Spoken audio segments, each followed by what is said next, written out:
Good evening, folks, or good afternoon. It depends what side of the world you're in. And I'm Marc live from France. Freedom UFOs and myself will present to you tonight a lady from the UK, from Great Britain, that I've known and interviewed before, and that who has interviewed me as well. This is the second session, or the second show.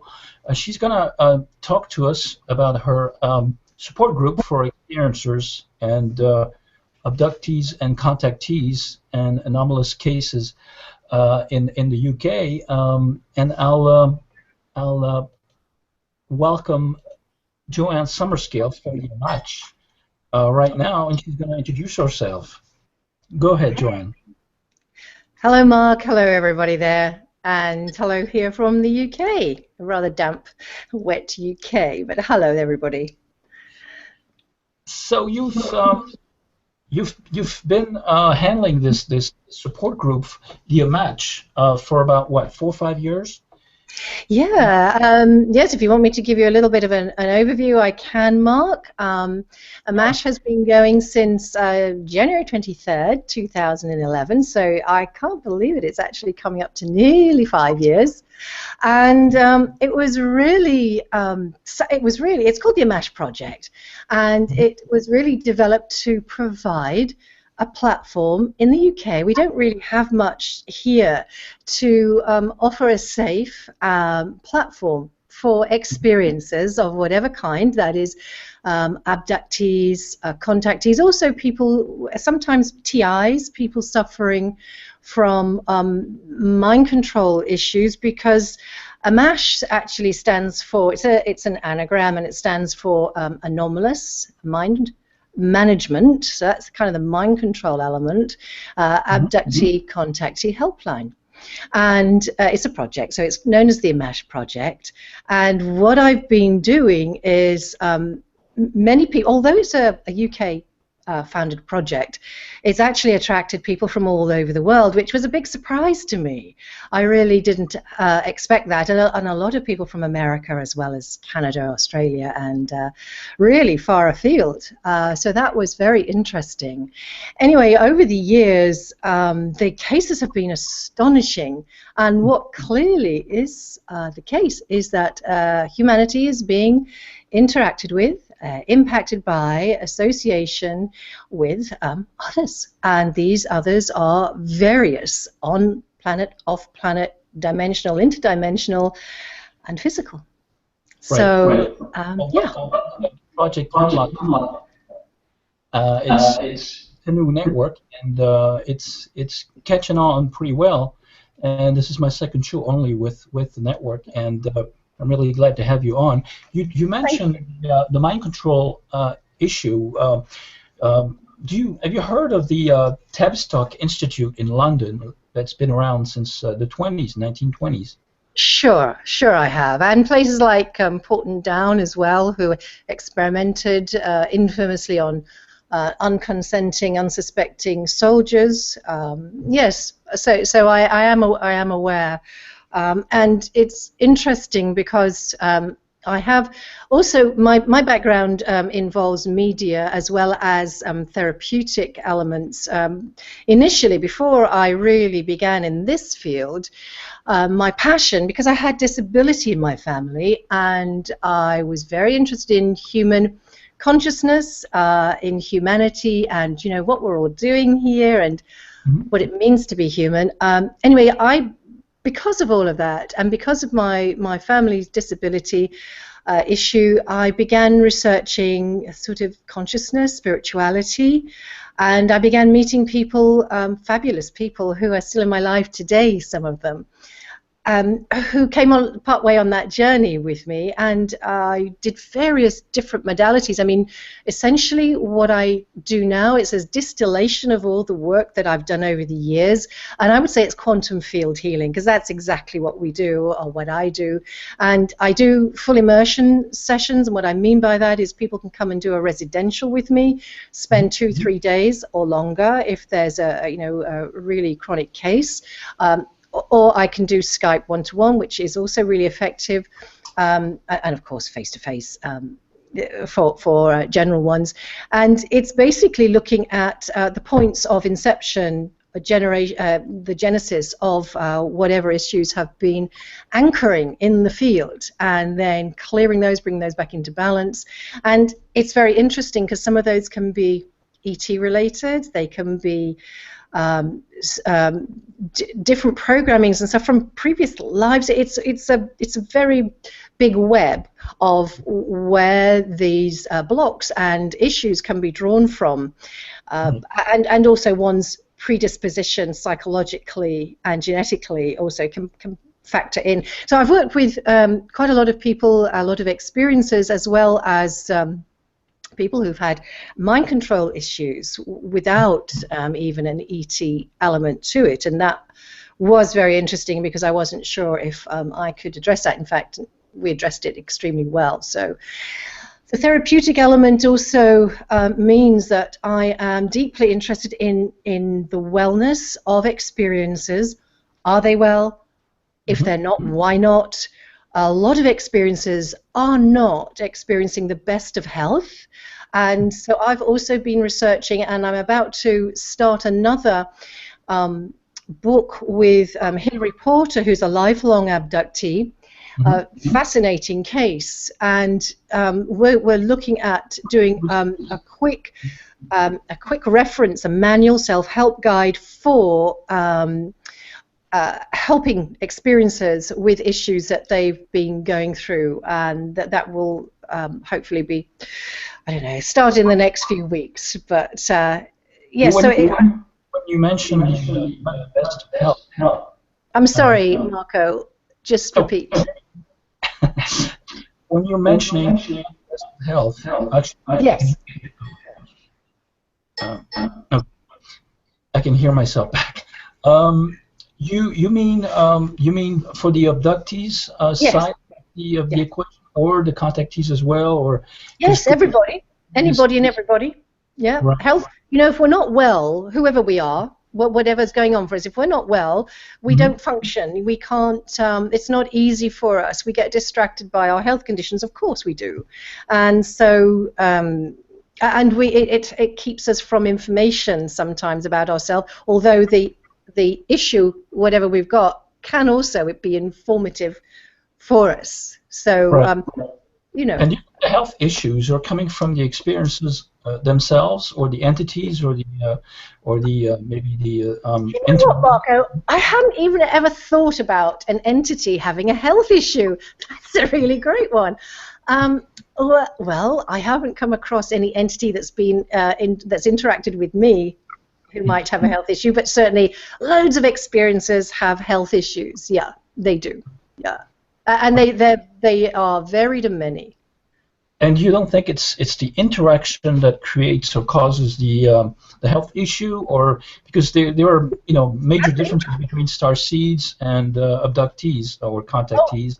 Oh yeah, absolutely. Listen, it doesn't really matter what label we put on anything. If you're not feeling well, whatever label you come in with, starseed, abductee, contactee, human being, entity, if you're not feeling well, that just impacts you. So, we can we don't need to get lost in the semantics of who we are, in our orientation as a being, male, female, entity, other one. We just need someone to hear us and to perhaps help coach us through, hopefully to the other side, to wellness.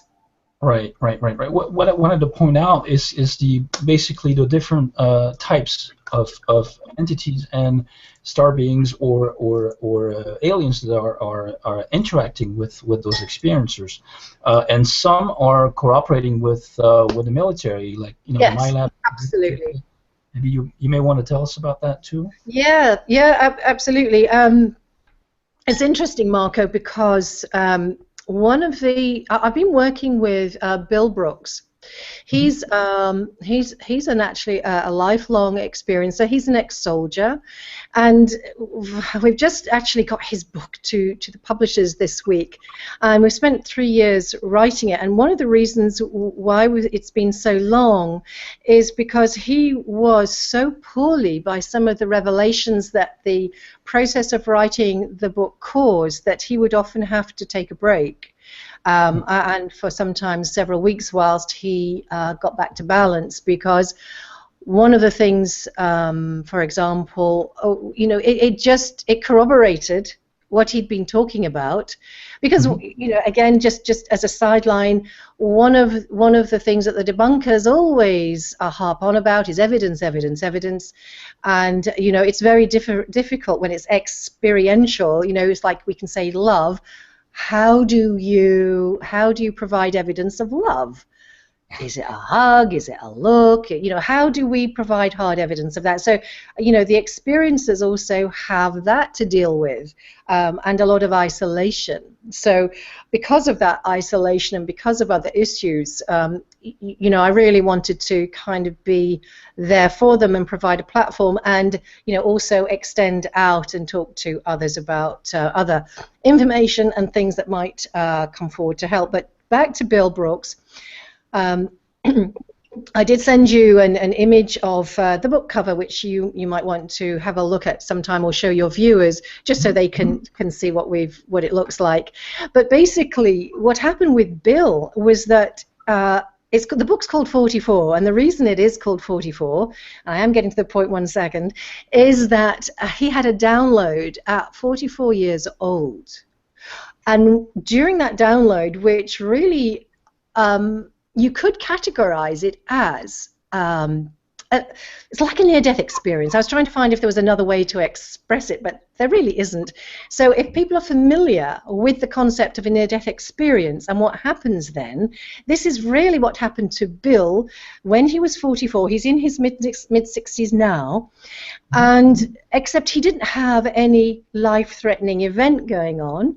It was simply that he had this download, saw his entire life pass before him, and he saw everything, and I mean everything that was the abductions, all the anomalous things that had happened in his life, he saw during that download. Now, when Bill is a man who, prior to 44, would think people like you and I, in his words, were complete nutcases.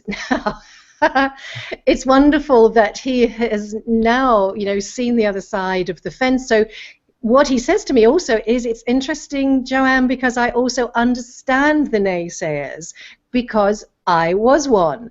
But now, after this 44-year-old event, what one of those major memories was that came back was an event. He joined the army in 1968. In 1968, he was stationed in Sennelager, Germany. And how about this, guys? Isn't this a fascinating thing? Bill was stationed at one of only 2 nuclear bases on the planet at that time. And guess what? That base was actually co-shared with Area 51 personnel, because the Honest John rockets, nuclear missiles that they had, needed the technicians there to ensure that their every 3-year testing went ahead without too much difficulty. So they were not allowed to interact with the Americans. Now, when I say this is very interesting, no one had really heard of Area 51 back in 1968. Right. So, and he knew it was Area 51 because another soldier had told him that. So that wasn't something that came with the download. He was actually given that information during his time there. He didn't know what Area 51 was. He didn't know what it meant. He does now. Right, so right.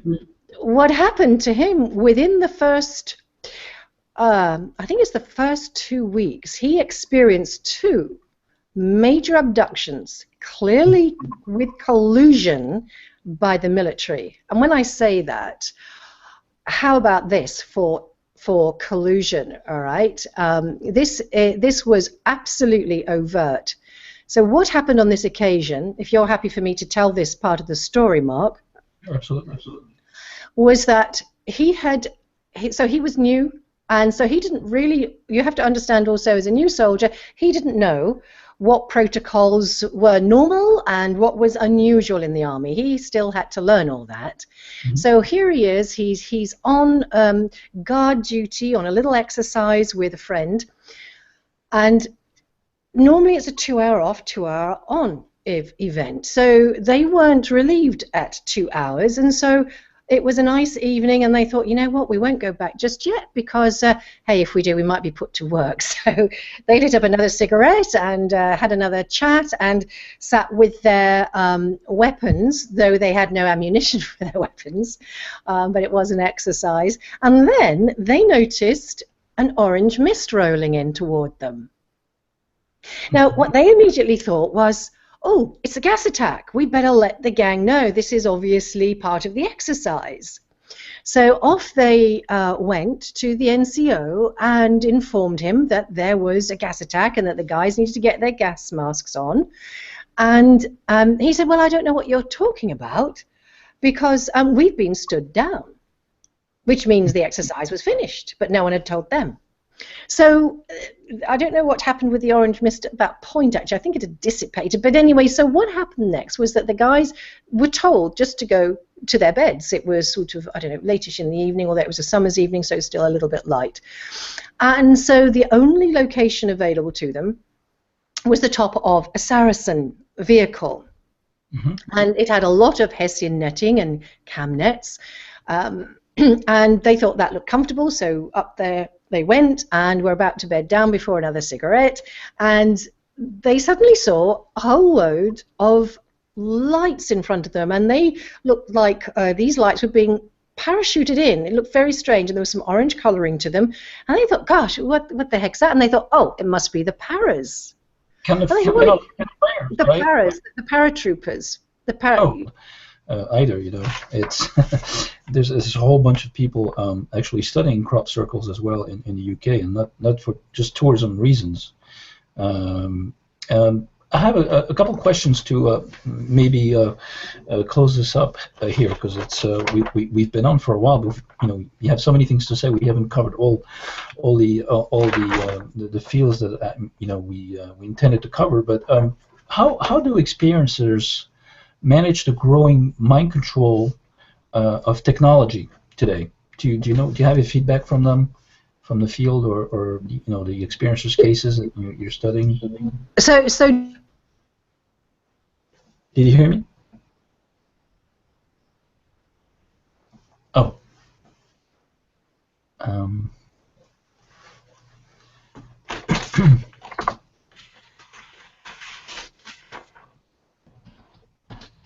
Continue. Oh. Okay, I lost you. I lost yes, you there, Mark, for a moment. Can you just repeat the question? Sure, please? I'll repeat the question. Basically, how do experiencers manage the growing mind control of technology today? You know, with the AI, the artificial intelligence, and all those devices that, you know, just throw magnetic waves or electromagnetic fields at them, or download stuff in their minds, or you know, it's good for everyone. Experiences that too, but I mean, experiencers being more sensitive, more open, maybe to those waves. Do you have any feedback from them regarding the mind control? You know, technological mind control. I really can't really speak to how they all deal with it. Mm-hmm. I really don't know that because I haven't asked them all how they deal with it. Working therapeutically, I had. I've worked with one particular mind control case where there wasn't any ET involvement at all, but it was a very, very serious case of a young lady in the UK whose mother was absolutely terrified she was losing her daughter.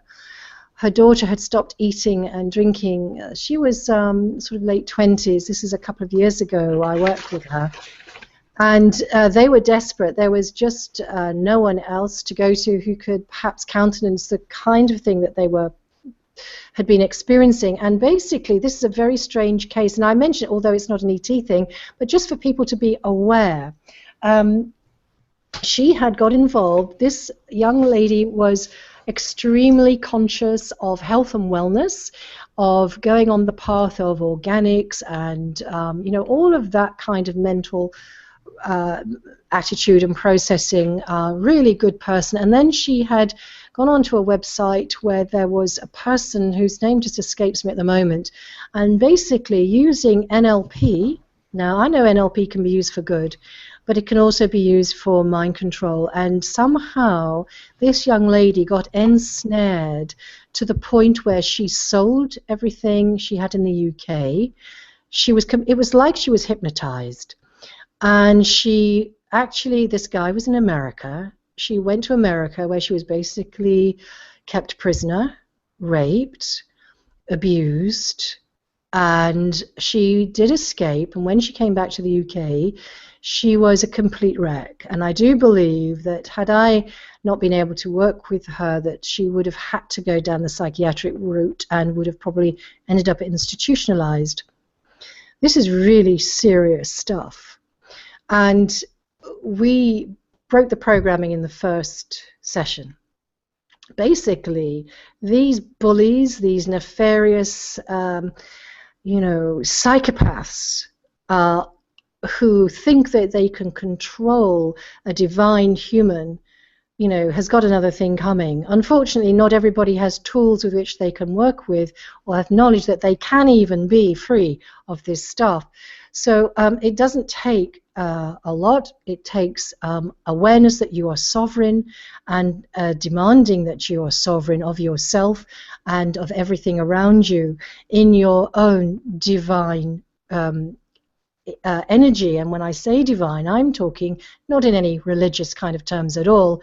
I'm talking about the fact that you are a creation that came from the spark of life that brought you into this world, and that is sacrosanct. I absolutely believe that. And I believe that we can reintegrate that sanctity and divinity, and we can rebuild the matrix of your divine self fairly easily. I worked with her about on 3 occasions before I relocated to a different place in the UK. And by the 3rd time, she was eating and drinking. She was beginning to get her life back, and her mother was beginning to feel that she'd got her daughter back. Unfortunately, they're a very long way away from me in the UK, but we did some fantastic work. Now, the same can be done for people with ET issues, and I had a wonderful. Just reminds me, it's just popped into my mind, so I'll tell you about it. And it's I had a call from a newspaper article about Ammach some last year or something. An 85-year-old lady called me. I'll call her Millie. And she said, "Joanne, I just wanted to tell you what happened to me, and it happened 5 years ago. Now this elderly lady had been an abductee, an experiencer for nearly all her life, and it was mainly at the hands of reptilians, and it wasn't, obviously, from what I understood, a great, fantastic experience. I think there are 1 or 2 positives, but mainly those. Anyway, at 80 years old now, so let me tell you, folks, this kind of hits it on the head that people say, well, ET aren't interested in you after your reproductive years. They certainly are. At 80 years old, this reptilian popped into her dimension, 3D world, and said words to the fact that she was his, and that he'd be doing what he liked with her. And Millie said, "I don't think so. I belong to Jesus." And with that, he popped out of her dimension and out of her life. Now, I once had an event during part of my training as a therapist when I was exhausted, and I had an entity incursion, and I was quite new to all of this. This is back in my 20s, and I was so exhausted with the work that I'd been doing throughout my training and culminating in this one last session that I didn't have the energy to kick its backside out of my field, and I actually felt I was going to die.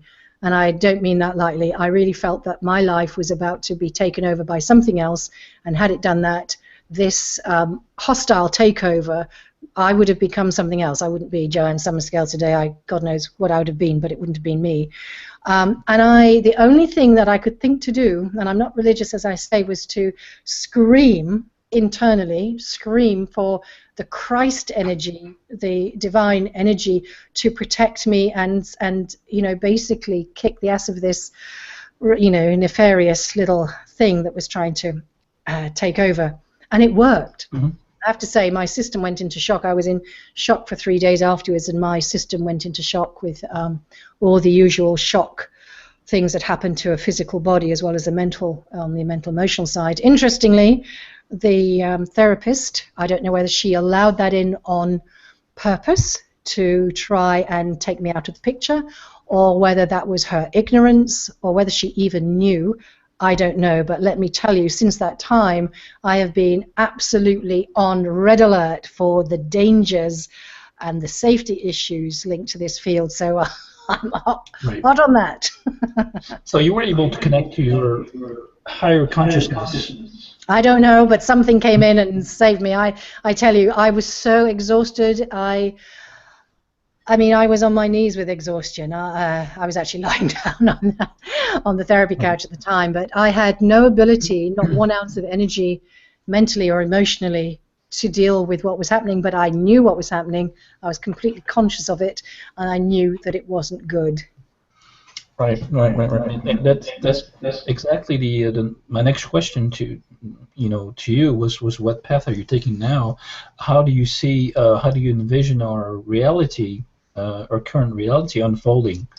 So many, huge Earth changing events and Earth events, planetary events happening.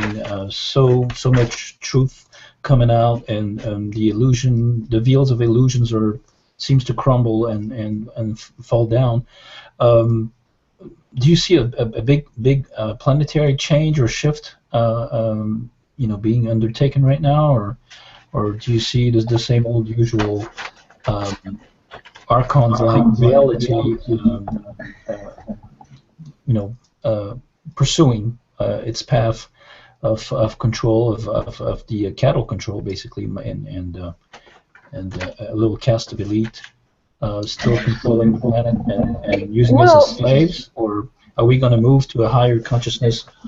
I think we are already moving, Mark. I know it doesn't feel like it, and sometimes I have days when I honestly think, you know what, it's not happening. I'm fed up. I really don't want to be on this planet. I've had enough. I'm out of here.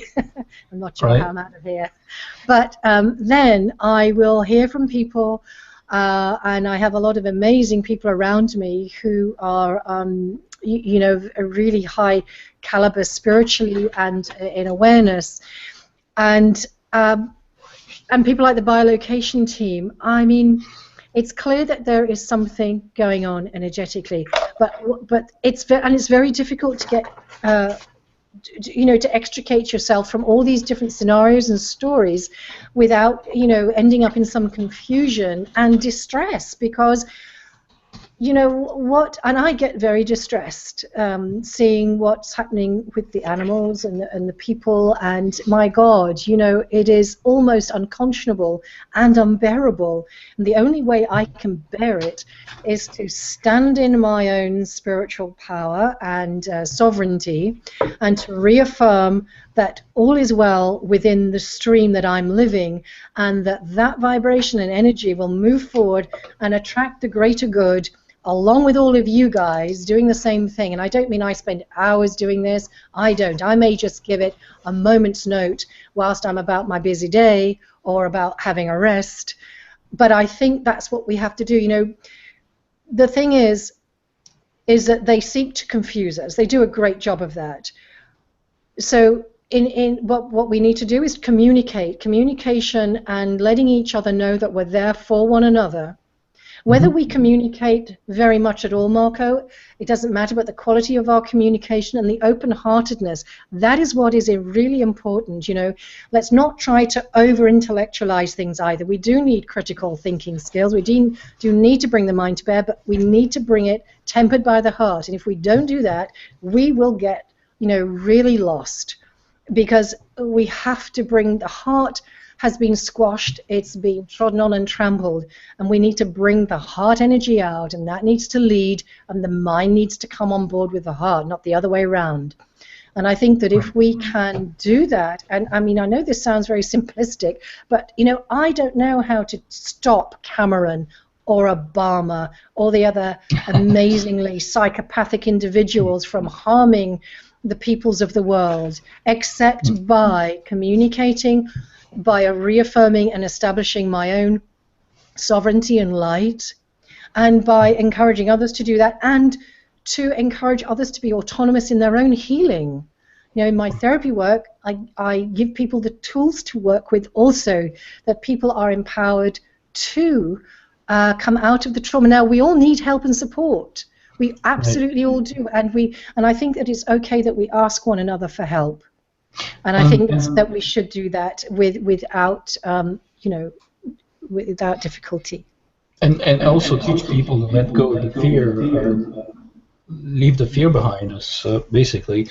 Do you think experiencers or starseeds can show us the way to a higher consciousness, or I mean, at least the ones who are you know, done or through with the fear of trauma or the trauma-based experiences?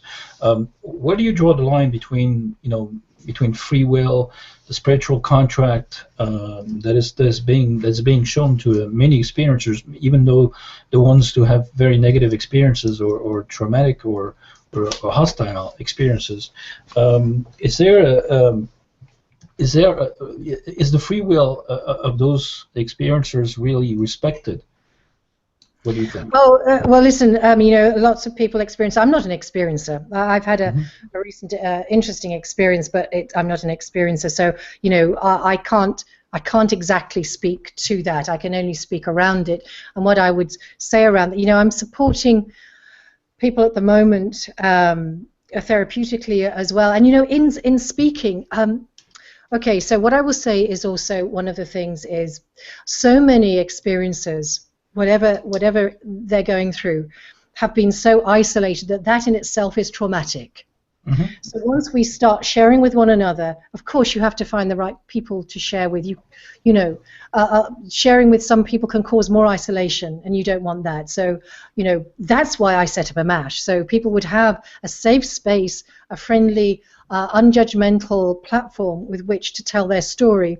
Now, a lot of the stories, that's just what they needed. That has been their healing. You know, when just to go back to a couple of years ago, or 2.5 years ago, when there was a documentary made about Ammach, or we can call it a mockumentary, because clearly once it got into the hands of a major television channel, they made sure that there was misinformation, disinformation, and it was called Confessions of an Alien Abductee. That tells you everything.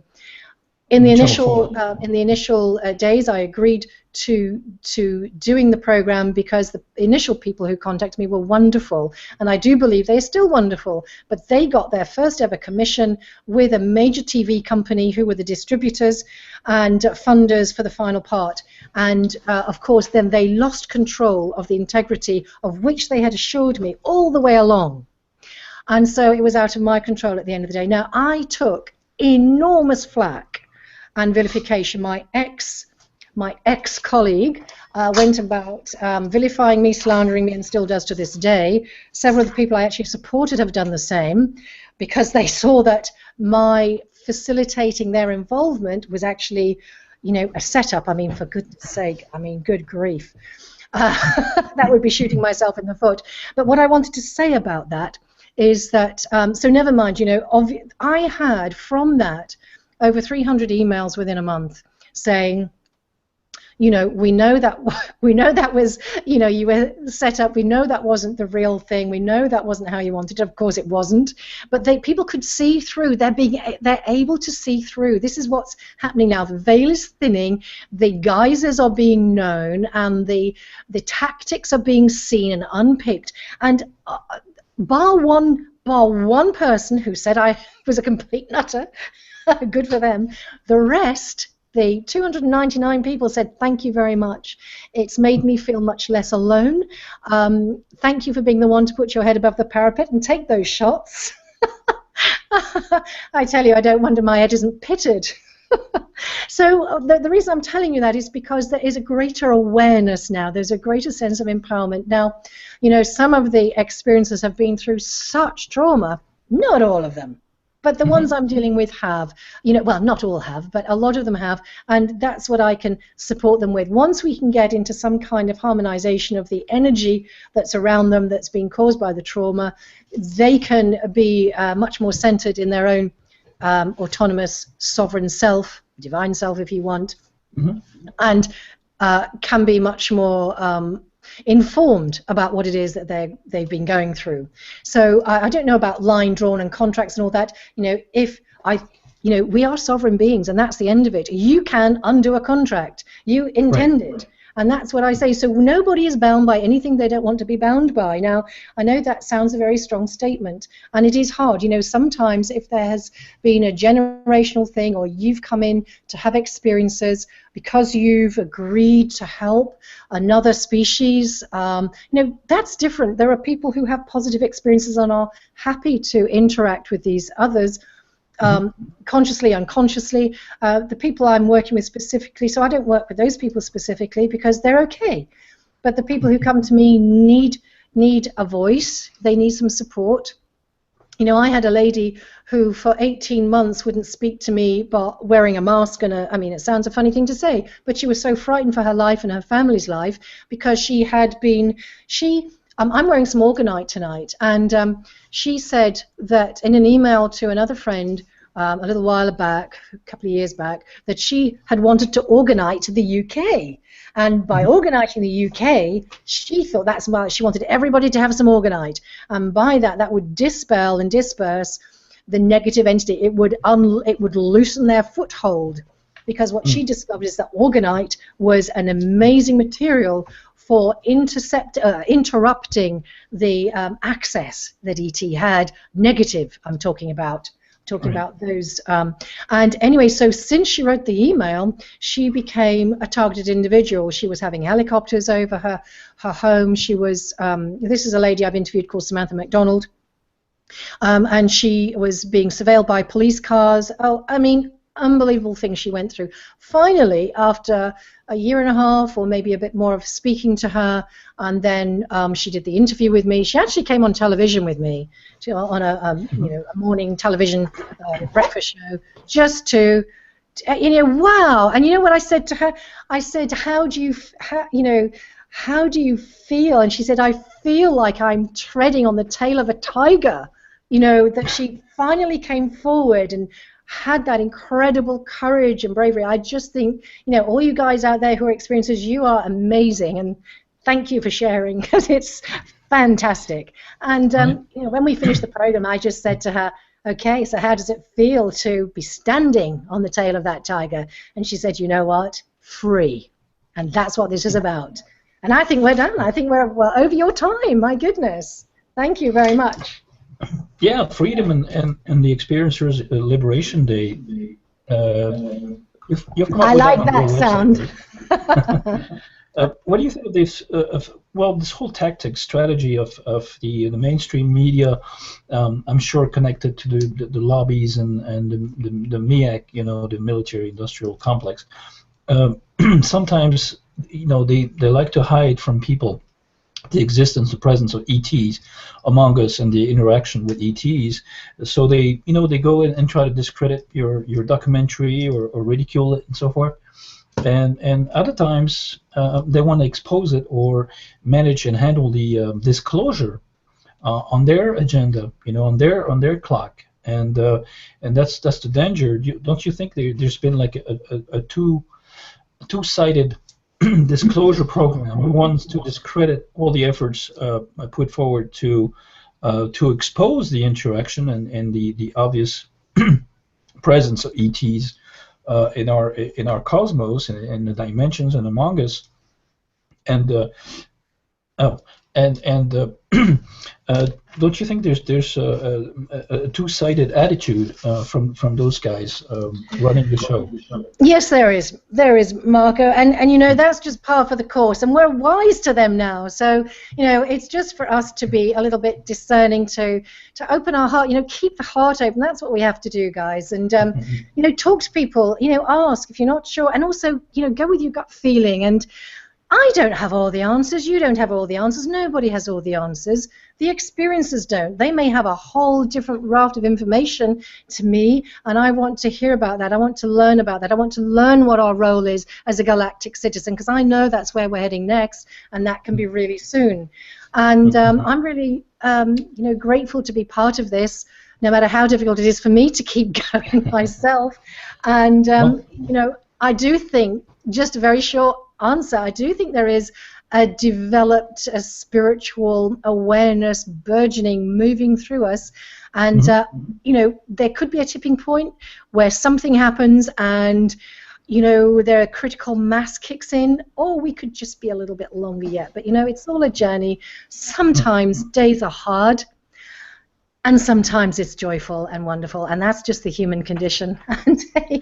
We're getting closer to the light at the end of the tunnel, I think. You know, beyond. I think so, and I'd just like to thank you, Marco, for the opportunity to share. You know, so I much, hope Joanne. I haven't talked your ears off. Once really I get great. started. No, it was really fascinating, and we were really glad to have you. And, okay, well, you know, we can speak again, and there's so much more I can share with you guys if you like on another occasion, and we can choose our subjects so we can, you know, go specifically, and I'll have a lot more to say about the bilocation work and what we've been doing at the workshop, etc. So thank you very much. Thank you, Brian. Thank you, Kerry, and the gang, wherever you are around the planet. And we'll put up your website address on the podcast. Yeah, that's just www.ammach at ammach.co.uk. And if anybody wants to call me in the UK, it's ammach@hotmail.co.uk. Perfect. Thank you so much. All right. Okay, take care. Thanks, everybody. Take care. Bye for now. Bye-bye. I'll see you guys next month. We don't have a date yet and a guest, but I was glad to be with you tonight or today or this afternoon or wherever you are worldwide. And I'll see you next month from France. Bye-bye.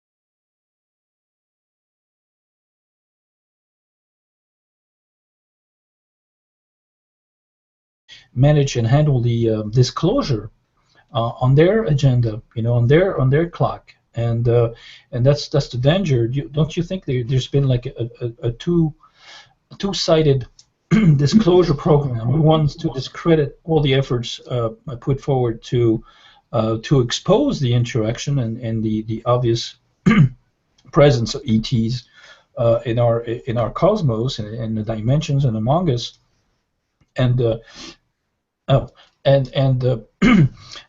don't you think there's a two-sided attitude from those guys running the show? Yes, there is, Marco, and you know that's just par for the course, and we're wise to them now. So you know it's just for us to be a little bit discerning, to open our heart, you know, keep the heart open. That's what we have to do, guys, and you know, talk to people, you know, ask if you're not sure, and also you know go with your gut feeling. And I don't have all the answers. You don't have all the answers. Nobody has all the answers. The experiencers don't. They may have a whole different raft of information to me, and I want to hear about that. I want to learn about that. I want to learn what our role is as a galactic citizen, because I know that's where we're heading next, and that can be really soon. And I'm really, you know, grateful to be part of this, no matter how difficult it is for me to keep going myself. And you know, I do think, just a very short answer, I do think there is a developed a spiritual awareness burgeoning, moving through us, and you know there could be a tipping point where something happens and their critical mass kicks in, or we could just be a little bit longer yet. But, it's all a journey. Sometimes days are hard, and sometimes it's joyful and wonderful, and that's just the human condition. We're getting closer to the light at the end of the tunnel, I think, beyond. I think so. And I'd just like to thank you, Marco, for the opportunity to share. I hope Joanne. I haven't talked your ears off once really I get great. started. No, it was really fascinating, and we were really glad to have you. And, okay, well, we can speak again, and there's so much more I can share with you guys if you like on another occasion, and we can choose our subjects so we can go specifically, and I'll have a lot more to say about the bilocation work and what we've been doing at the workshop, etc. So thank you very much. Thank you, Brian. Thank you, Kerry, and the gang, wherever you are around the planet. And we'll put up your website address on the podcast. Yeah, that's just www.amash@hotmail.co.uk. And if anybody wants to call me in the UK, it's amash@hotmail.co.uk. Perfect. Thank you so much. All right. Okay, take care. Thanks, everybody. Take care. Bye for now. Bye-bye. I'll see you guys next month. We don't have a date yet and a guest, but I was glad to be with you tonight or today or this afternoon or wherever you are worldwide. And I'll see you next month from France. Bye-bye.